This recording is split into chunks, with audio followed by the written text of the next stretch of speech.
வணக்கம். அறிவுத்தேடலில் இப்போ பார்க்க போகிற டாபிக் பொதுத்தமிழ். முதல் கேள்வி, வட திராவிட மொழி அல்லாதது எது? விடை கோயா.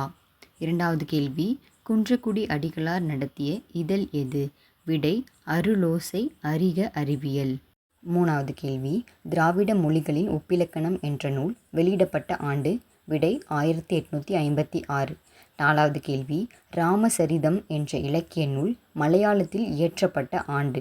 விடை பொது ஆண்டு 12ஆம் நூற்றாண்டு. ஐந்தாவது கேள்வி, இந்தியாவில் உள்ள 4 மொழி குடும்பங்களில் தவறானது எது? விடை இந்தோ ஆரிய மொழிகள். ஆறாவது கேள்வி, நடு திராவிட மொழி அல்லாதது? விடை கொரகா. ஏழாவது கேள்வி, பணத்தாளில் தமிழ் மொழி இடம் பெற்றுள்ள நாடு? விடை மொரீஷியஸ். எட்டாவது கேள்வி, தமிழ் மொழியை எழுத இருவகை எழுத்துக்கள் பயன்படுத்தப்பட்டன என்பதற்கு சான்றாக திகழும் கல்வெட்டு எது? விடை அறச்சலூர் கல்வெட்டு. ஒன்பதாவது கேள்வி, தமிழ் எழுத்து சீர்திருத்த பணியில் ஈடுபட்டவர் யார்? விடை பெரியார்.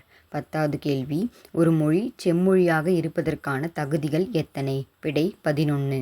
11வது கேள்வி, அம்மை அப்பன் எனும் சொல் வழங்கும் பகுதி? விடை நாஞ்சில் நாடு. 12வது கேள்வி, உலகின் மிக பழமையான நிலப்பகுதியான குமரிக்கண்டம் கடற்கோளால் மூழ்கிவிட்டதற்கான சான்று இந்நூலில் கூறப்படுகிறது? விடை தண்டியலங்காரம். 13வது கேள்வி, மரங்களின் பெயர்களை தங்களின் ஊர் பெயர்களாக வழங்கி வரும் மக்கள்? விடை முல்லை நில மக்கள். 14வது கேள்வி, வயலும் வயல் சார்ந்த இடமும் எந்த நிலத்தை சார்ந்தது? விடை மருதம்.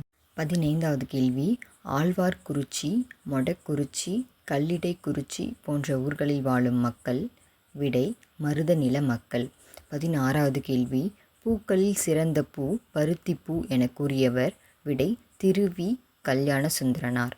17வது கேள்வி, குமரகுருபரரின் நீதிநெறி விளக்கம் என்னும் நூலில் எத்தனை பாடல்களுக்கு பரிதிமாற் கலைஞர் உரை எழுதி உரையாசிரியராகவும் விளங்கினார்? விடை 51. 18வது கேள்வி, தமிழ் பண்பாடு என்ற இதழை தொடங்கியவர் யார்? விடை தனிநாயகம். 19வது கேள்வி, ஞானசாகரம் இதழினை அறிவுக்கடல் என மாற்றியவர்? விடை மறைமலை அடிகள். 20வது கேள்வி, மாபாரதம் தமிழ் படுத்தும் மதுராபுரி சங்கம் வைத்தும் என்று குறிப்பிடும் செப்பேடு குறிப்பு? விடை சின்னமனூர். என்னுடைய இந்த பதிவு உங்களுக்கு பயனுடையதாக இருந்திருந்தால் என்னுடைய அறிவுத்தேடல் சேனலை லைக் பண்ணுங்கள், ஷேர் பண்ணுங்கள், சப்ஸ்கிரைப் பண்ணுங்கள். நன்றி.